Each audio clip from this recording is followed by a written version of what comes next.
So very good afternoon to all of you. So today हम electrostatic potential के बारे में पढ़ेंगे, प्लस आज हम पढ़ेंगे कैपेसिटर्स के बारे में भी। ठीक है, तो लास्ट टाइम हमने थोड़ा इलेक्ट्रोस्टैटिक पोटेंशियल के बारे में पढ़ा, electrostatic potential at any point of the dipole के बारे में पढ़ा। आज हम उससे आगे कंटिन्यू करेंगे।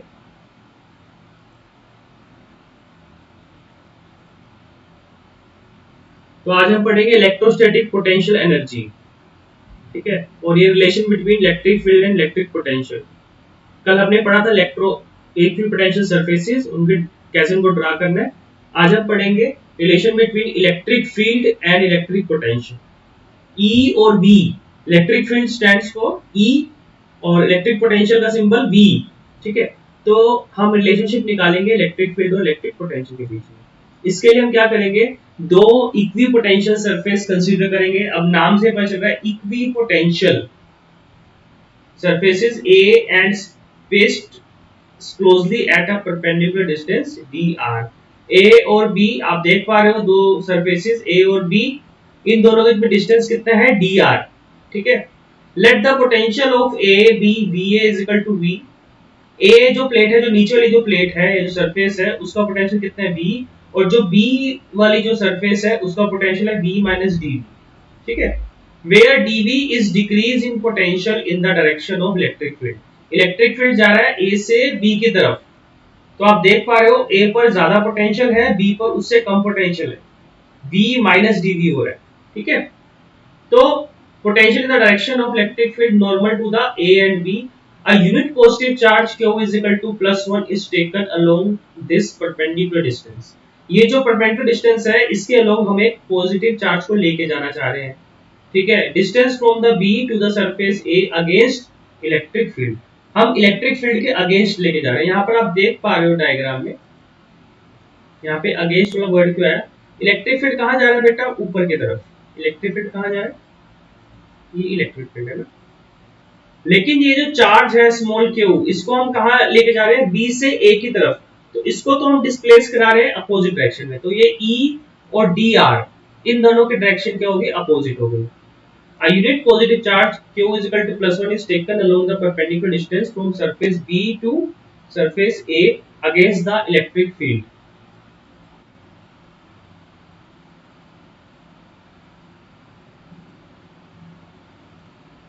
Against the electric field, okay। So work done is WBA is equal to vector F into vector dr, force into displacement।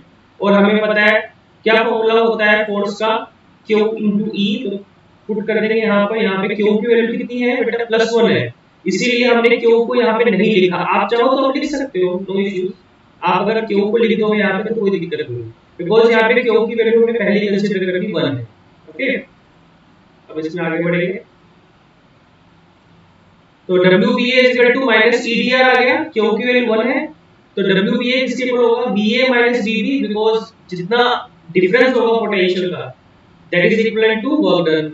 तो VA की वैल्यू कितनी है V, और BB की वैल्यू कितनी है V minus DB, तो कितना बचा, V से V कैंसिल, DB बचा।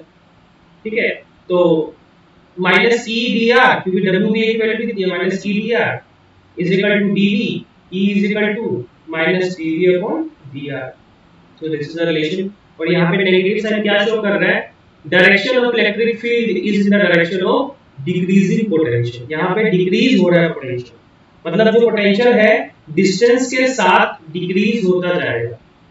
तो E is equal to minus dV upon dr, यहाँ पर नेगेटिव साइन क्या शो कर रहा है, इधर से डिस्टेंस बढ़ेगा, पोटेंशियल घटता जाएगा। ठीक है, इंपॉर्टेंट रिलेशनशिप है। और इसको क्या बोलते हैं, dV अपॉन dr को पोटेंशियल ग्रेडियंट। मैंने 11 में भी आपको बताया था कि दो वर्ड्स होते हैं, एक तो होता है रेट और एक होता है ग्रेडियंट। रेट का मतलब अगर यहाँ पे लिखा होता है dV अपॉन dt, जब हम टाइम के रिस्पेक्ट में किसी भी क्वांटिटी को लेते हैं तो उसे बोलते हैं rate of change of that quantity. जब हम ग्रेडियंट बोलते हैं तो rate of change of that quantity with distance, तो यहाँ पे dr आता है, तो इसलिए यहाँ पे क्या बोलेंगे इसको, पोटेंशियल ग्रेडियंट। तो अगर आपसे क्वेश्चन है prove that electric field is negative of potential gradient तो प्रूव करके दिखाना है, तो आप ये छोटी सी डेरिवेशन करोगे, ठीक है। एक नंबर पे आ सकता है question. Next, electrostatic potential energy of system of charges.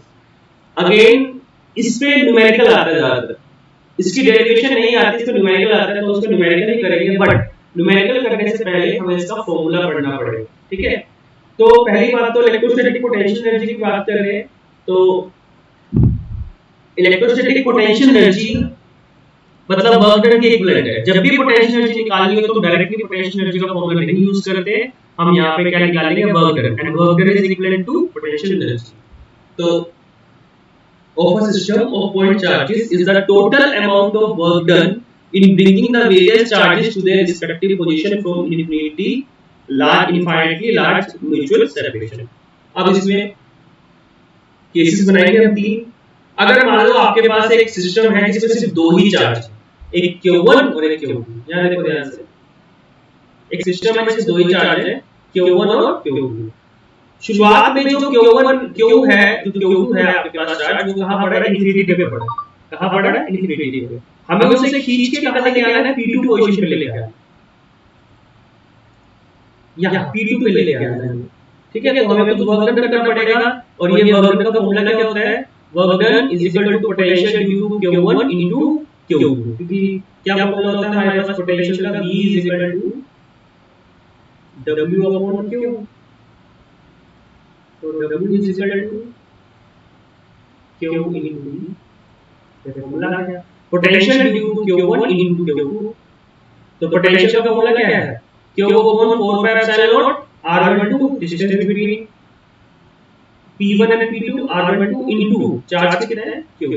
तो क्या फॉर्मूला आ गया हमारे पास, अगर दो चार्जेस हैं तो हमें फॉर्मूला क्या बनेगा, पोटेंशियल एनर्जी का U, capital U, potential energy का symbol is equal to W is equal to Q1 Q2 upon 4 pi epsilon naught R12, ठीक है। For a system of n point charges, अब मान लो n पॉइंट चार्जेस है, तब क्या करेंगे हम, इन ब्रिंगिंग द फर्स्ट चार्ज। अब इसमें क्या है, सिर्फ जो Q1 है, Q1, ठीक है, वो हमारे पास अपनी पोजीशन पे है। यहाँ पे हम इसका अगर डायग्राम बनाए तो उसका डायग्राम ऐसे कुछ बना सकते हैं। यहाँ पे एक चार्ज है Q1, ठीक है, सिर्फ वो अपनी पोजीशन पे है, बाकी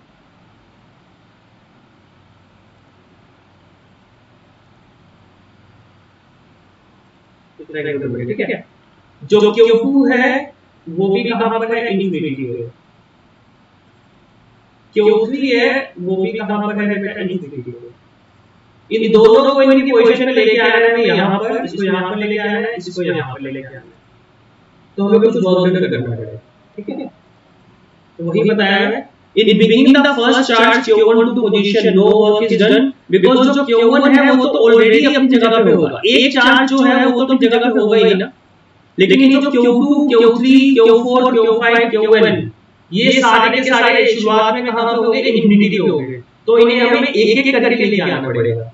तो Q1 तो अपनी पोजीशन पे है, तो Q1 को अपनी पोजीशन पे लेके आने के लिए हमें कोई वर्क नहीं करना, लेकिन जब हम चार्ज Q2 को अपनी पोजीशन पे लेके आते हैं इन्फिनिटी से, मान लो ये जो चार्ज Q2 है कहां पर है, यहां पर है, कहां पर, इन्फिनिटी पर, तो हमें इसे किसी पाथ से यहां पर लेके आना है इस पोजीशन पे, तो हमें कुछ वर्क डन करना पड़ेगा, और हम पढ़ के आए हैं पीछे अभी, W is equal to Q1 Q2 upon 4 pi epsilon naught R12। अब ये दोनों चार्ज Q1 Q2 अपनी पोजीशन पे आ चुके हैं, ठीक है। अब जो ये तीसरे वाला चार्ज है,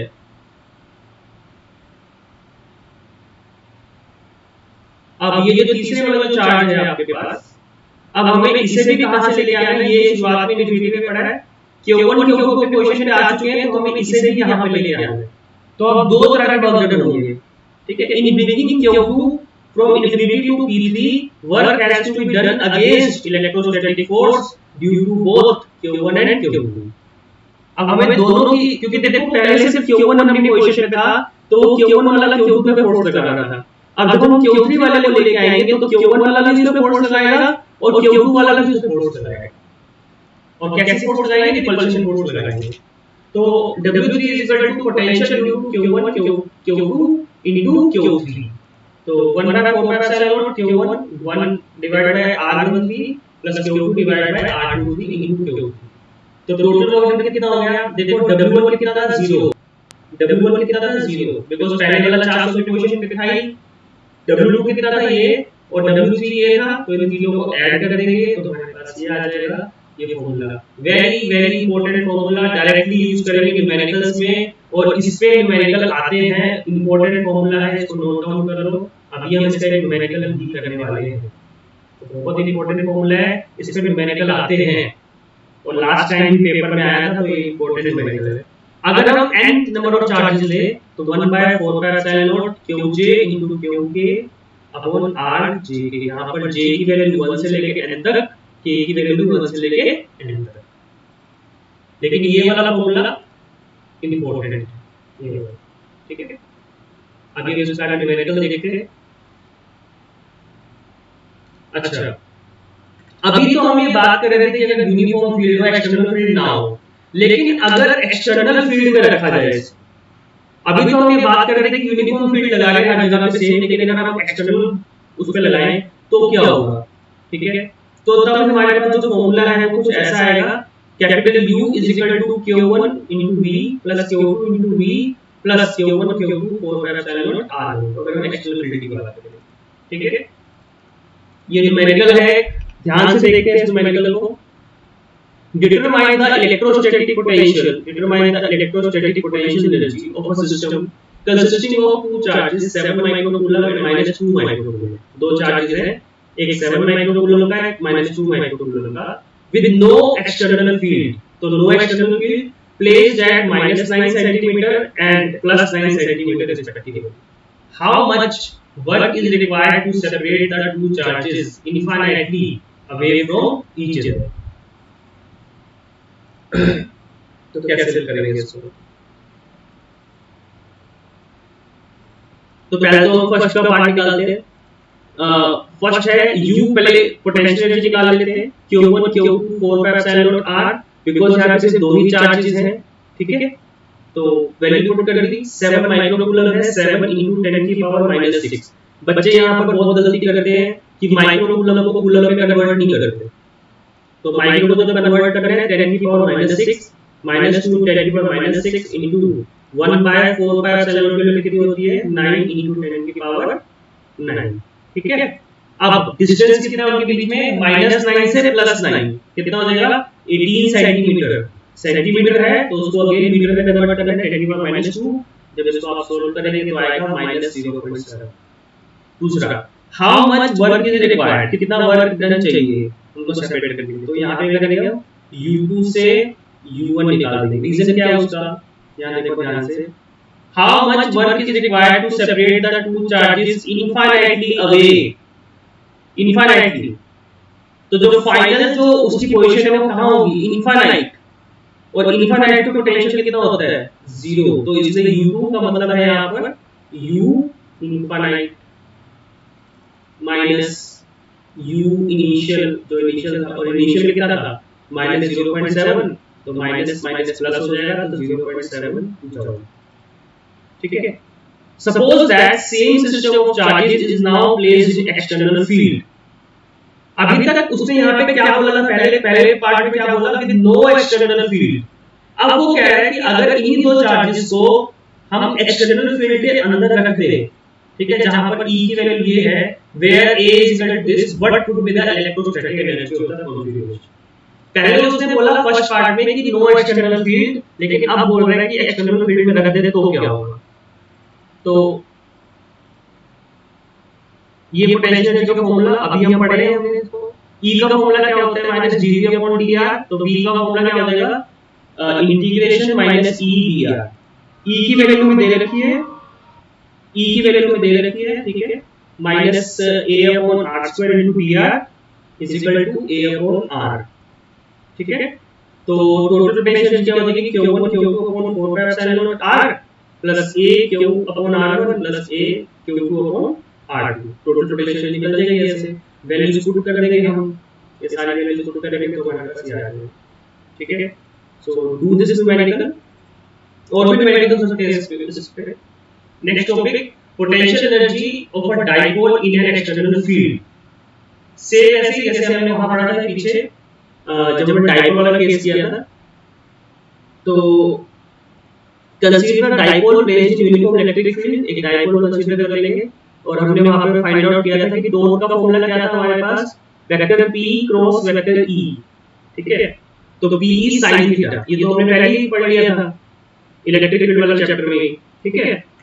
तो suppose an external torque tau externally is applied in such a manner that it just neutralize this torque and rotate the dipole from angle theta 1 to angle theta 2 without angular acceleration, ठीक है। amount of work done by external force, अब work done का formula क्या होता है देखो यहाँ पर। अब हमें पता है कि जब वर्क डन निकालना हो स्केलर क्वांटिटी में, तो वर्क डन का फॉर्मूला क्या होता है, force into displacement, F into dr,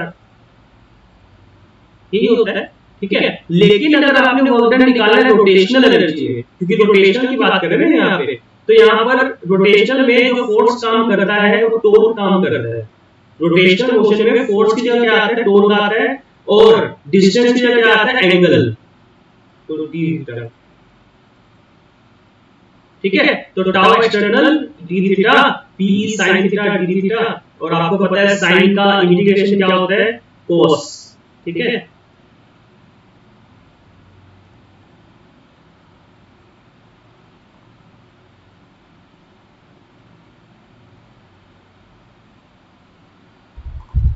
ठीक है, साइन का इंटीग्रेशन क्या होता है, cos होता है, ठीक है। This work is stored as the potential energy of the system. If we take theta 1 is equal to pi by 2, where the potential energy U is taken to be 0, U theta 2 is equal to minus potential energy cos theta 2 minus cos pi by 2. अब हमने पढ़ा था वहां पर stable equilibrium कहां होता है, unstable equilibrium कहां होता है, तो अगर हम यहां पे पुट करें तो हमारे पास ये फॉर्मूला आ जाएगा, ठीक है। सो हमारा इलेक्ट्रोस्टैटिक जो पोटेंशियल जो चैप्टर है वो भी हमारा पूरा हो जाता है इसमें। तो आप लोग ये न्यूमेरिकल जरूर करें, ठीक है। अब हम नेक्स्ट चैप्टर स्टार्ट कर रहे हैं इसके अंदर, मतलब चैप्टर 2 का ही सेकंड पार्ट है एक तरह से, कैपेसिटेंस। अभी तक हमने जो चैप्टर पढ़ा उसमें मैंने आपको पहले ही बोला था इलेक्ट्रोस्टैटिक्स पढ़ रहे हैं। जब कोई चार्ज रेस्ट पे होता है तो बेसिकली तीन उसमें फिनोमेना होते हैं, इलेक्ट्रोस्टैटिक फोर्स, इलेक्ट्रोस्टैटिक फील्ड और इलेक्ट्रोस्टैटिक पोटेंशियल, ठीक है। तो अब जो हम पढ़ रहे हैं कैपेसिटेंस, ये थोड़ा सा अलग है उससे। तो पहले हमें पढ़ना पड़ेगा कि एक कंडक्टर के अंदर क्या क्या प्रॉपर्टीज रहती है।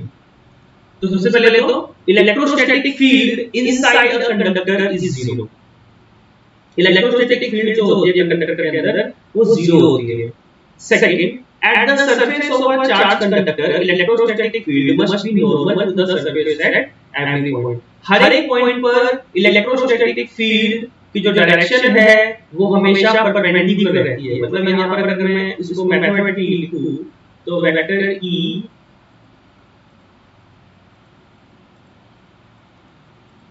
परपेंडिकुलर टू एरिया वेक्टर, ठीक है।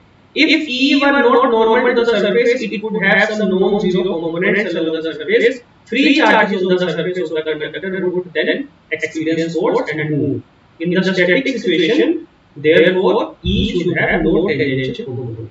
अच्छा, third, there is no excess charge at any point inside the conductor than the static situation, and any excess charge must reside at the surface. अब देखो जब हम बात करेंगे ना कैपेसिटेंस की, कैपेसिटेंस का मतलब होता है ability to store the charge. Electrostatic potential is constant throughout the volume of the conductor and has the same value as inside on its surface. ये बात बड़ी इंपॉर्टेंट है। ये कहां से आई? अब हमें पता है E की वैल्यू क्या है, minus dV upon dr। E की वैल्यू क्या है, माइनस dV अपॉन dr। अब मैंने आपको बोल दिया कि electrostatic field inside the conductor कितना है, 0। तो E की वैल्यू कितनी होगी, 0 होगी। अब 0 माइनस dV अपॉन dr। अब आपको पता है किसी भी टर्म का डिफरेंशिएशन 0 कब हो सकता है, पता है आपको, जब वो टर्म कांस्टेंट हो। तो इसीलिए इलेक्ट्रोस्टैटिक फील्ड जीरो है, इसीलिए जो पोटेंशियल है वो बेटा कांस्टेंट रहेगा। तो ये चार बड़ी इंपॉर्टेंट प्रॉपर्टीज हैं जब आप पेस्टर चैप्टर शुरू करोगे तो। ठीक है, नेक्स्ट इलेक्ट्रोस्टैटिक शील्डिंग। अब ये भी आपके पास एक और फिनोमेना आता है। इलेक्ट्रोस्टैटिक शील्डिंग क्या होती है? देखो, मान लो अगर बाहर बिजली कड़क रही है, थंडरस्टॉर्म चल रहा है, बिजली कड़क रही है, तो आप कहाँ ज्यादा सेफ हो? आप क्या करोगे? आप अपनी कार में चल रहे हो या बस में चल रहे हो, तो आप क्या बस में जाके ज्यादा सेफ हो, या बस से अगर बाहर किसी पेड़ के नीचे खड़े होते हो वहां से ज्यादा सेफ हो? ओपन स्पेस में ज्यादा सेफ हो कि बस के अंदर? ऑफ कोर्स बस के अंदर। उसका रीजन क्या है? देखो मैं आपको बता देता हूँ यहाँ पर।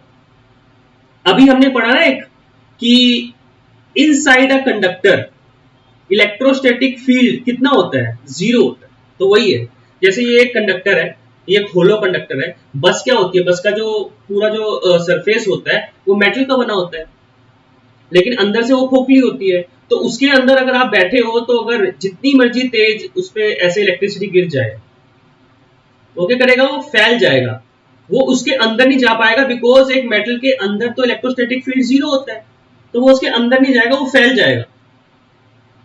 तो इसे ही बोलते हैं इलेक्ट्रोस्टैटिक शील्डिंग। जैसे यहाँ पे दिख रहा है आपको डायग्राम में, डायग्राम में क्या दिख रहा है आपको? ये देखो, ये जो कंडक्टर है ना, ए से लेके बी तक, इसके अंदर इलेक्ट्रिक फील्ड लाइन नहीं है, इसके अंदर नहीं है। ओके, अब यहां से देखो पास कर रही है, जो सेक्शन ए है इसमें से पास कर रही है, लेकिन अगर हम इसको ग्राउंड कर दे, ये तभी पास हो पाएगी जब उस पर नेगेटिव भी हो और पॉजिटिव भी हो। लेकिन अगर हम उसको ग्राउंड कर दे, और आपको पता है कि जो क्या कहते हैं, बस होती है, कार होती है, उनके जो टायर होते हैं वो रबड़ के होते हैं। उनके टायर क्या होते हैं? रबड़ के होते हैं। तो बेसिकली ग्राउंडिंग भी है, तो उससे क्या है कि यहाँ पर जो इसके अंदर जो पर्सन जो भी बैठा है, जो भी कुछ है, वो बिल्कुल सेफ रहेगा। जो चार्ज अगर गिरा भी इसके ऊपर, तो इलेक्ट्रिक फील्ड इसके अंदर जीरो होती है कंडक्टर के अंदर।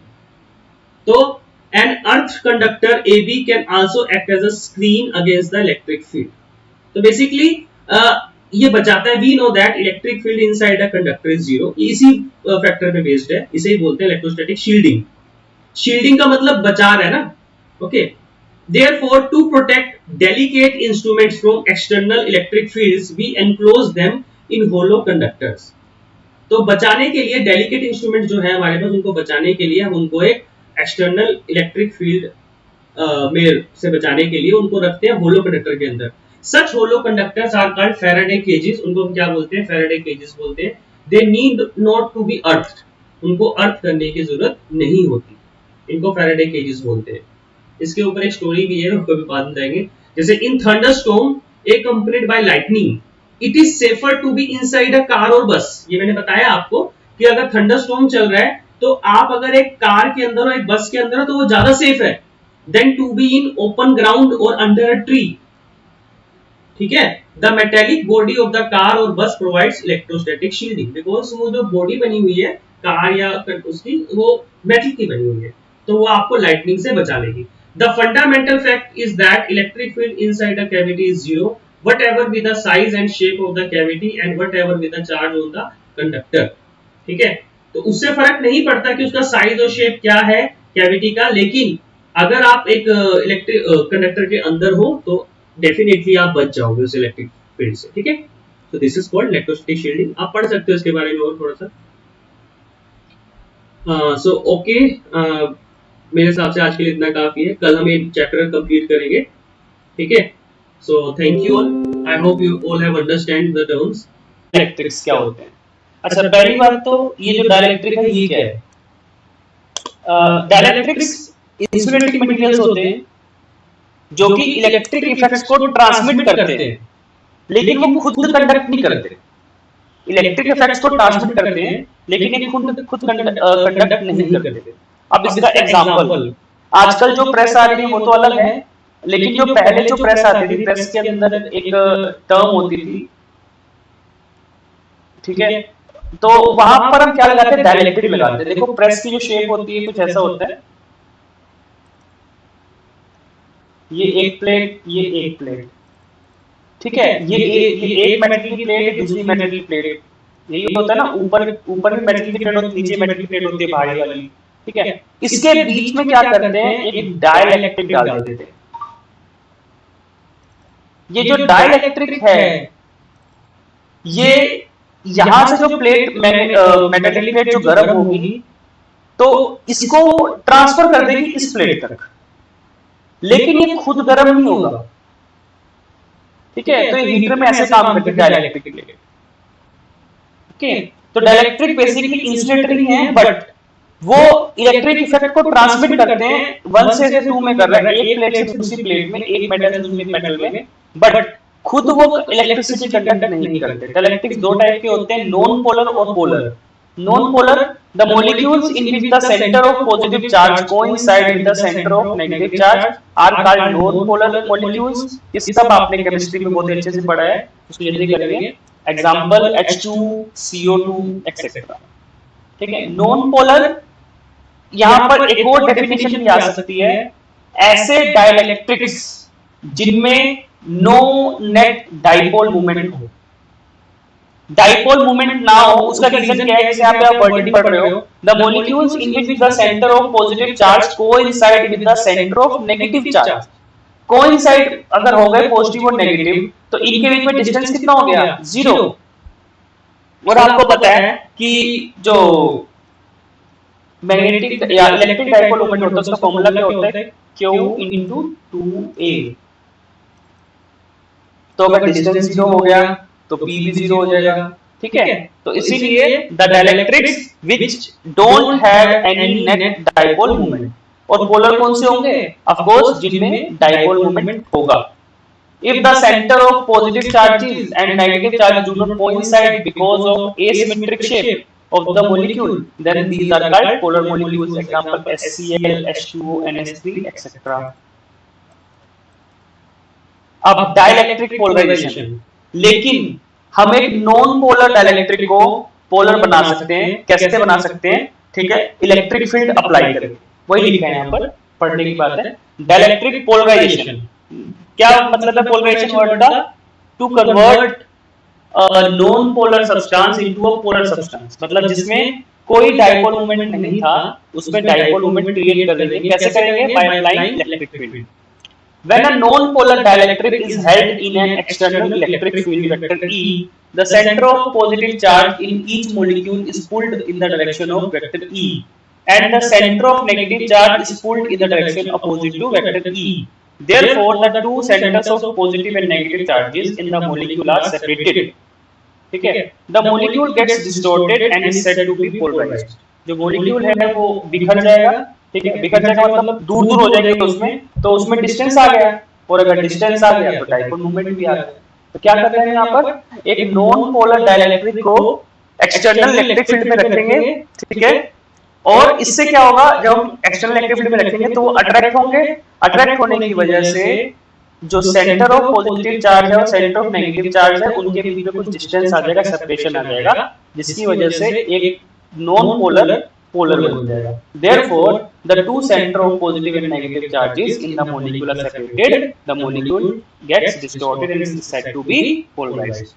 When no external field is applied to a dielectric with polar molecules, then the different permanent dipoles are oriented randomly due to thermal agitations. Agitation का मतलब होता है, मतलब basically activation की तरह काम करना है, thermal agitations.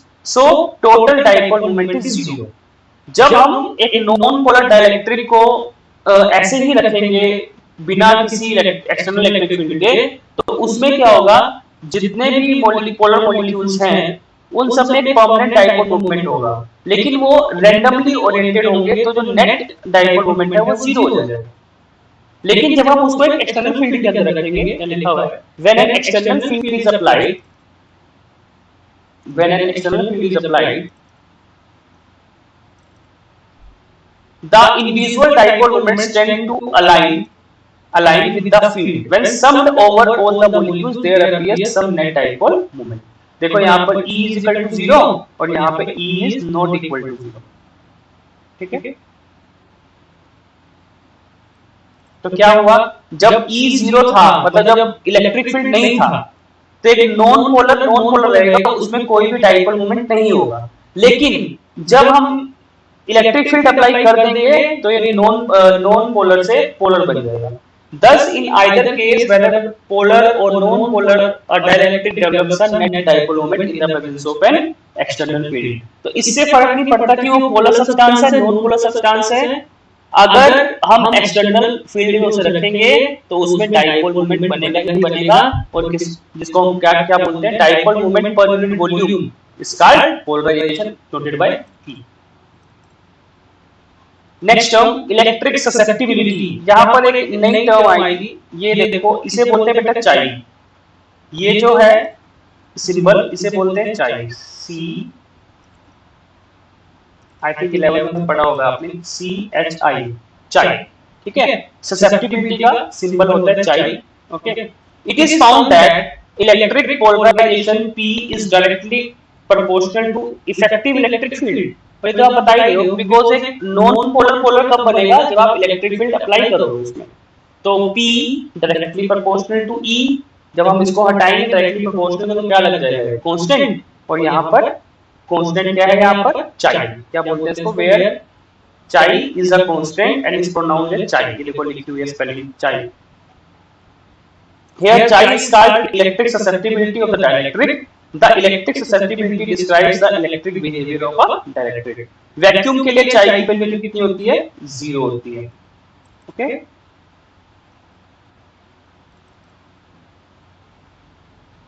Effective electric field in a polarized dielectric is in polarized electric field. अब अगर हम पोलराइज्ड इलेक्ट्रिक फील्ड की बात करें तो E is equal to E naught minus EP।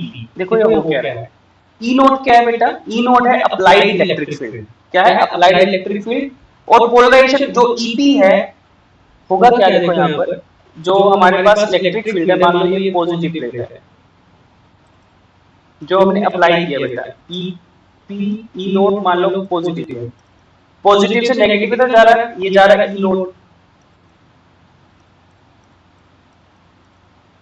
अब इसमें क्या हो गया, ये जो पॉजिटिव चार्ज है ये दिख रहा है आपको, और ये जो नेगेटिव चार्ज है ये दो प्लेट्स की तरह काम करेंगे। तो इसके अंदर जब हम इलेक्ट्रिक फील्ड अप्लाई करेंगे तो इसके अंदर क्या हो जाएगा, एक और इलेक्ट्रिक फील्ड बन जाएगा जो कि इसको अपोज करेगा, जिसे हम क्या बोल रहे हैं, EP। तो दो इलेक्ट्रिक फील्ड बनेंगे, एक बनेगा E नोट क्या है यहाँ पे अप्लाइड इलेक्ट्रिक फील्ड, EP क्या है इंड्यूस्ड इलेक्ट्रिक फील्ड। जब हम इलेक्ट्रिक फील्ड अप्लाई करते हैं नॉन पोलर डाइलेक्ट्रिक पे तो उस पे एक इलेक्ट्रिक फील्ड इंड्यूस हो जाता है, ठीक है। Next, why does electric field inside a dielectric decreases, ये CBSE 2005 में आ रखा है क्वेश्चन, ध्यान से पढ़िएगा इसको। Why does the electric field inside a dielectric decrease when it is placed in an external electric field. Electric field कम क्यों हो जाता है, ठीक है। When a dielectric is placed in an external electric field, the field causes polarization. जिसकी वजह से क्या होता है, पोलराइजेशन होता है। तो वहां पे पोलराइजेशन की वजह से एक और इलेक्ट्रिक फील्ड इंड्यूस हो जाता है जो कि अपोजिट डायरेक्शन में होता है। तभी तो यहाँ पर लिखा हुआ है E is equal to E naught minus EP। तो आप ये डायग्राम बना सकते हो, ये वर्डिंग लिख सकते हो कि जब हम एक डाइलेक्ट्रिक को एक्सटर्नल इलेक्ट्रिक फील्ड में रखते हैं तो पोलराइजेशन हो जाती है और उसकी वजह से एक इलेक्ट्रिक फील्ड इंड्यूस हो जाता है अपोजिट डायरेक्शन में, ठीक है। तो उससे क्या होता है, जो नेट इलेक्ट्रिक फील्ड है वो घट जाएगा क्योंकि अपोजिट डायरेक्शन में हो रहा है। अगर सेम डायरेक्शन में होता तो बढ़ जाता, ठीक है। तो CBSE 2005 में ये क्वेश्चन आया है, इंपॉर्टेंट है। Next, capacitors and capacitance. A capacitor is a system of two conductors separated by an insulator. It is an arrangement for storing large amounts of electric charge and hence electrical energy in a small space. Principle of capacitor. Let us consider. अब देखो इसमें बड़ा simple है। पहली बात capacitor होता क्या है? कैपेसिटर एक system of two conductors separated by an insulator. ये चार्ज को स्टोर करने का काम आता है। अगर मैं फॉर्मूला बताऊं कैपेसिटेंस का, कैपेसिटर तो डिवाइस है, capacitance C is equal to Q upon V। This is the formula. देखो बेटा प्रिंसिपल ऑफ कैपेसिटर कैसे काम करता है, देखो होता क्या है। अगर मैं इसको सिंपली आपको वर्ड्स में समझाऊं, बिकॉज़ इज नो थ्योरी है बेटा, तो सिंपली इसको वर्ड्स में समझाता हूं मैं आपको। यहां पे देखो ध्यान से,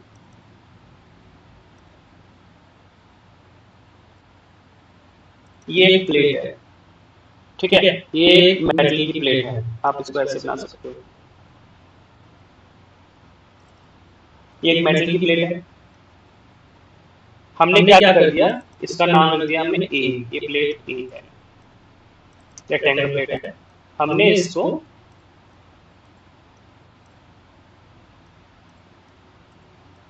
पॉजिटिव चार्ज से जोड़ दिया और जो नेगेटिव इसका एंड है उसको हमने ग्राउंड कर दिया बेटा। ये ग्राउंड का सिंबल होता है, उसको हमने ग्राउंड कर दिया, तो हमने उसको पॉजिटिव से जोड़ दिया बैटरी के।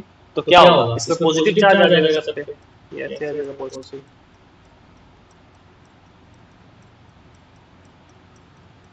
ये आ गया पॉजिटिव चार्ज।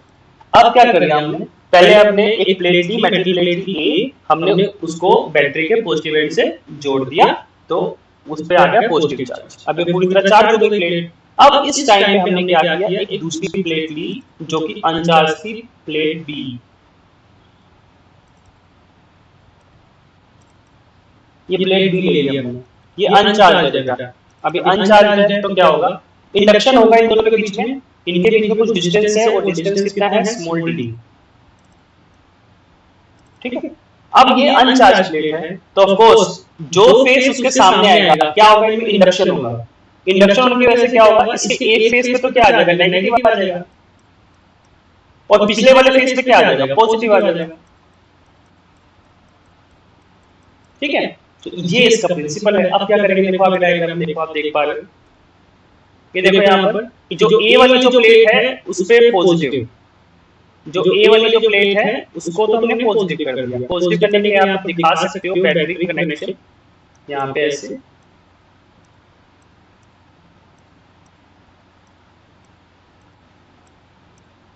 और इसको अर्थ कर देंगे, नेगेटिव वाले को हम अर्थ कर देंगे और पॉजिटिव वाले को अर्थ कर देंगे। तो ए पे पॉजिटिव आ गया, बी के जो फेस बी के सामने है उस पे नेगेटिव आएगा, जो फेस बी के पीछे है उस पे पॉजिटिव आएगा।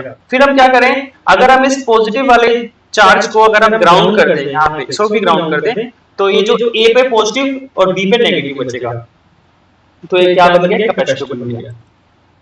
आप इसको पढ़ सकते हो पूरा, सिंपल सा इसका प्रिंसिपल है। ठीक है, और फिर हम क्या करेंगे, अब देखो इससे हुआ क्या, ये जो पॉजिटिव चार्ज है ये नेगेटिव के साथ न्यूट्रल हो जाएगा एक तरह से। अब देखो ये जो बी प्लेट है इसको और चार्ज चाहिए, दोबारा से इंडक्शन होगी। अब ए का जो ये वाला जो चार्ज है पॉजिटिव वो तो यहाँ चला जाएगा, तो ए को और चार्ज की जरूरत होगी। तो इस तरह से हम चार्ज को स्टोर कर सकते हैं प्लेट ए पर, और चार्ज को स्टोर कर सकते हैं, बिकॉज जैसे ही हम बी के पॉजिटिव चार्ज को ग्राउंड करेंगे, बी को अब दोबारा से चार्ज देने की क्षमता बढ़ जाएगी, तो ए वाला अपना चार्ज दे देगा। अब ए पर भी फिर कमी हो जाएगी, फिर उस कमी को पूरा करने के लिए बैटरी से वो और चार्ज ले लेगा। ठीक है, तो ये प्रिंसिपल है इसका। इस तरह से हमने दोनों प्लेट्स पे एक्सेस चार्ज स्टोर किया। देखो, due to induced negative charge on B, potential of A is greatly reduced. जो बी प्लेट पे जो नेगेटिव चार्ज आया है, तो जो पोटेंशियल आया है, पॉजिटिव पोटेंशियल जो आया है ए प्लेट पे, वो बहुत कम हो जाएगा। Thus a large amount of charge can be given to A।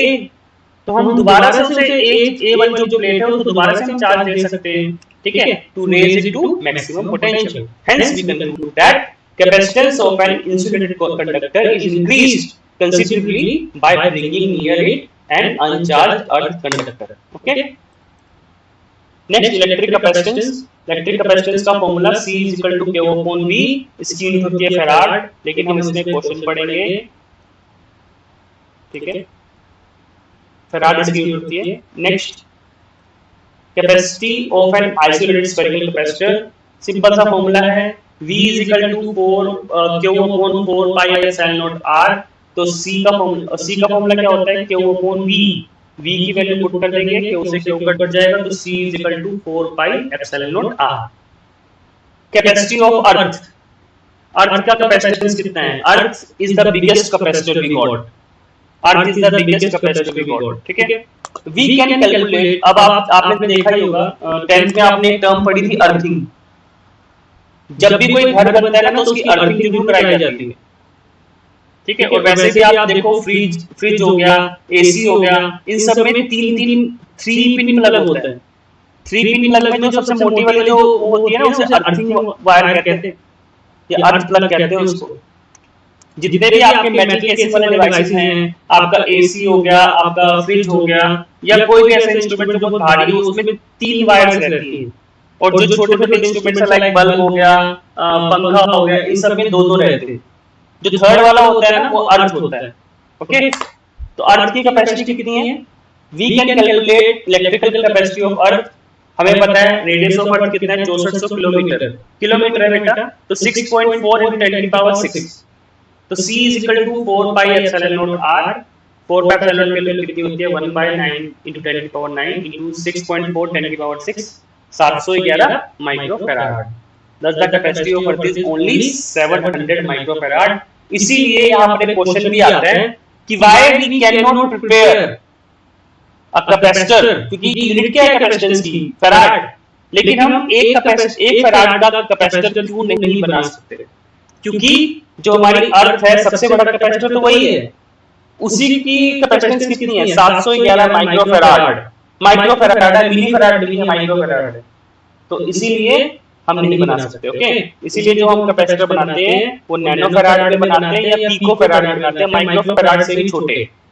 Farad is too big a unit of capacitance.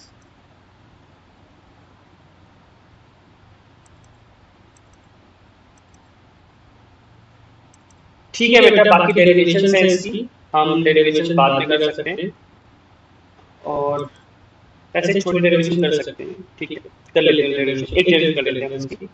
Parallel plate capacitor, इसका क्वेश्चन आएगा derive expression for capacitance of parallel plate capacitor.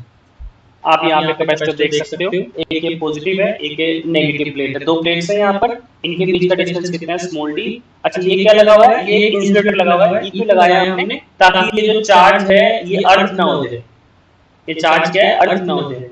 Okay, a parallel plate capacitor consists of 2 thin conducting plates 1 and 2 each of area capital A।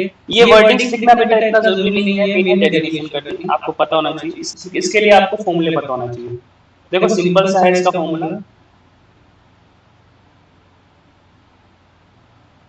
अब हमें पता है C का formula क्या होता है बेटा? Q upon V। C का फॉर्मूला क्या है? Q upon V। ठीक है, अब आपको पता है ये प्लेट कैसी है? रेक्टेंगुलर प्लेट है, तो 2 डायमेंशन हुआ। जब 2 डायमेंशन होता है तो क्या आता है? Surface charge density. क्या फॉर्मूला होता है इसका? Q upon A। तो क्रॉस मल्टीप्लाई कर देंगे, Q is equal to sigma A। इसको पुट कर देंगे बेटा,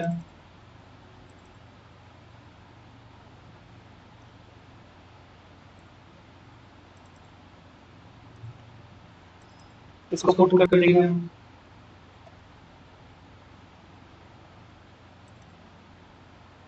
तो क्या आ जाएगा? C is equal to sigma A upon V। ठीक है, इक्वेशन नंबर 1। ओके, ये आ गया इतना। अब उसके बाद हमें V की वैल्यू निकालनी है। V का फॉर्मूला क्या होता है? V का फॉर्मूला E इंटू डी। कहाँ से आएगा फॉर्मूला? हमें पता है E का फॉर्मूला क्या होता है बेटा? इलेक्ट्रिक फील्ड का। हम अभी भी पढ़ के आए हैं अभी ये topic. E is equal to minus dV upon dr। r क्या है? डिस्टेंस है ना, तो अगर हम इसे क्रॉस मल्टीप्लाई कर दें तो E इंटू dr। तो यहाँ पे डिस्टेंस कितना है प्लेट्स के बीच में? d। E इलेक्ट्रिक फील्ड हो गया। और अभी हम पढ़ के आए हैं कि जब एक प्लेट होती है, पतली प्लेट होती है, तो उसके लिए कितना होता है हमारे पास? Sigma upon epsilon naught. पढ़ा है ना हमने गॉस थ्योरम के सेकंड एप्लीकेशन। इसको यहाँ पे पुट कर देंगे C की जगह, तो ये फॉर्मूला आ जाएगा हमारे पास। देखो यहाँ पे ये कर रखा है। अब इसने क्या कर रखा है? E का फॉर्मूला क्या होता है? Sigma upon epsilon not. Sigma upon epsilon not. Sigma का फॉर्मूला क्या होता है? Q upon A, charge upon area. V का फॉर्मूला क्या होता है? E into D। ठीक है, तो E की वैल्यू को पुट कर देंगे, D की वैल्यू को पुट कर देंगे। ठीक है, और हमें पता है लास्ट में C का फॉर्मूला क्या होता है? Q upon V। तो जो कटता है काट देंगे और हमारे पास क्या आ जाएगा? C is equal to epsilon naught A upon D। This is it. तो यही है फॉर्मूला हमारे पास। तो ये है हमारे पास पहला formula, capacitance of parallel plate capacitor. ठीक है, so that's it for today.